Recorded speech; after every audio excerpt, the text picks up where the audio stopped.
Daf Yomi, Tractate Bava, page 96a. Top of the page with the words Ha Damasik Be Kashir Ara Ushvacha. This ruling that Shmuel would collect the enhanced value is for a case where the creditor is owed by the debtor the amount of the value of the land and the enhanced value. That ruling that Shmuel would not collect the value of the enhancement is for a case where the creditor is owed by the debtor only the amount of the value of the land. Ravina said to him, "This works out well according to the one who says, if the purchaser of the field has money, he still cannot remove the creditor from the land. That is, the creditor has the right to collect the land. This is well. But according to the one who says, if the purchaser of the field has money, he can remove the creditor from the land. In other words, the purchaser can choose to pay him money. Instead, let the purchaser say, if I had money, I would remove you from all of the land. Now that I do not have sufficient money to pay what you are owed, give me at least a se'ah of land, which is the amount of my enhancement." Rav Ashi said to him, "With what are we dealing here?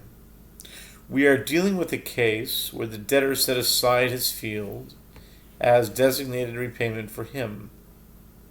As he said to him, you shall not be repaid from anything but this, in which case he clearly has a lien on this field and nothing else." The Gemara continues the discussion of a stolen item that has been enhanced. Rava says, if one robbed another of an item and enhanced it and sold it to another, and similarly, if one robbed another of an item and enhanced it, and then it died and bequeathed it, he sold that which he enhanced and bequeathed that which he enhanced, and the robbery victim, should he wish to recover the stolen item, must pay the purchaser or heir for the enhanced value.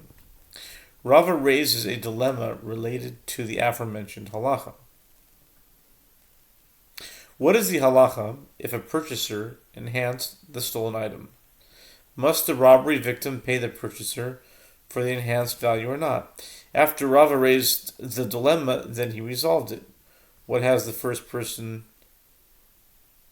sold to the second in any sale? He has sold any rights that will come into his possession. Since the robber had the rights to the value of his enhancements to the stolen item, he sold those rights to the purchaser as well. Rava raises a dilemma. What is the halacha if a Gentile robber enhanced the value of a stolen item? Rav Acha of Difti said to Ravina, shall we arise and institute an ordinance for the benefit of a Gentile? Ravina said to him, this question is not necessary except where it was the case that a Gentile sold it to a Jew.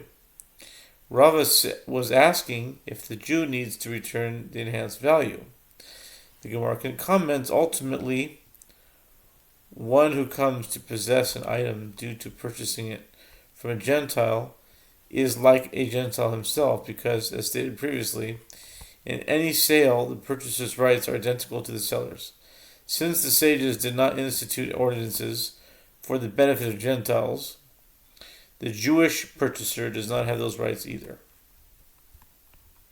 The Gemara explains this question is not necessary except where it was the case that a Jew robbed another of an item and sold it to a Gentile, and the Gentile enhanced it.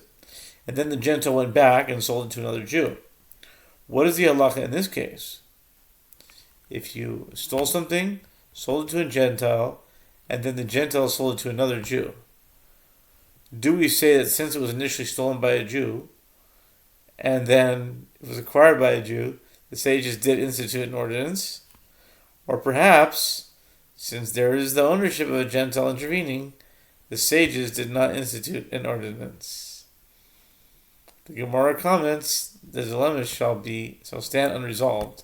Teku, and this would be the 134th Teku in Shas. According to Rabbi Aharon Yehoshua Pessin, a rabbi who wrote a book called Teku, which is basically a compilation and a study of all the Tekus, all the unresolved questions in Talmud Bavli, all 317 of them. Moving on, Amar of Papa, the Mishnah teaches that if one robbed another of wood and fashioned it into vessels, he acquired the wood due to the change. The Gemara discusses what qualifies as a change, as Papa said. With regard to this, one who robbed another of a palm tree and cut it down, although he threw it from the land of the robbery victim to his own land, he did not acquire it. What is the reason for this? The tree was initially called a palm tree, and now, although it has been cut down, it is also called a palm tree. So the change to the item is not sufficiently significant for the robber to acquire it. Moreover, if one robbed another of a palm tree and made it into logs with seasonings, or just logs, made into logs, he did not acquire it, since now, in any event, they are called palm tree logs. I'm saying that because I've been dealing with some logs that have seasonings. No joke. I mean, maybe it's a little advertisement here, but public service announcement. No, I'm just kidding. No, I'm serious. And I'm dealing in the realm of spices. Y'all. Okay. No. I'm dealing in the realm of spices, and the kids there are these logs that there's some kind of a process that you soak them in oil, olive oil and balsamic vinegar, olive oil and avocado oil, and they put 18 different spices in that oil. Let it soak real good in that oil, and then they let the logs soak in the marinade, and then you use these logs for smoking. You barbecue, whatever, you smoke your meats and stuff, whatever. They say it's very good, it's very flavorful. Smoke has a lot of flavor. Reich nichleich, Reich nichleich. Like a geschmack of taste. Guitars, smoke. Anyway, that's the story about that. Okay. That would be a TS, definitely. It's called a tangent soliloquy, TS. These tangent soliloquies are nice because some people, they'll listen to the Talmud and they'll get to hear and they'll be like, whoa, he was going to the Talmud and he went way off, man.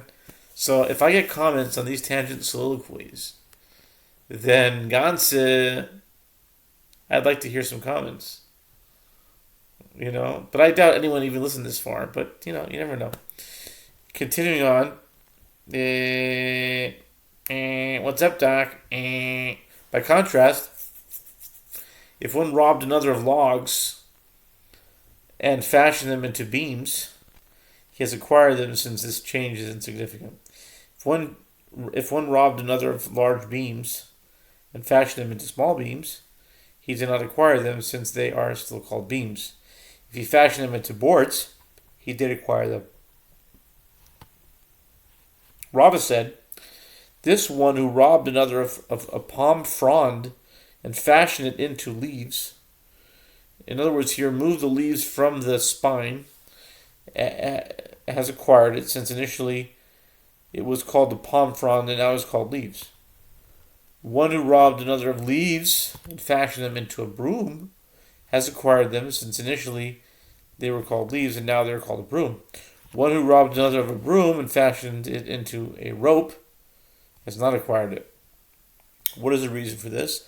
The reason is that he can go back and unravel it, and it will once again be a broom.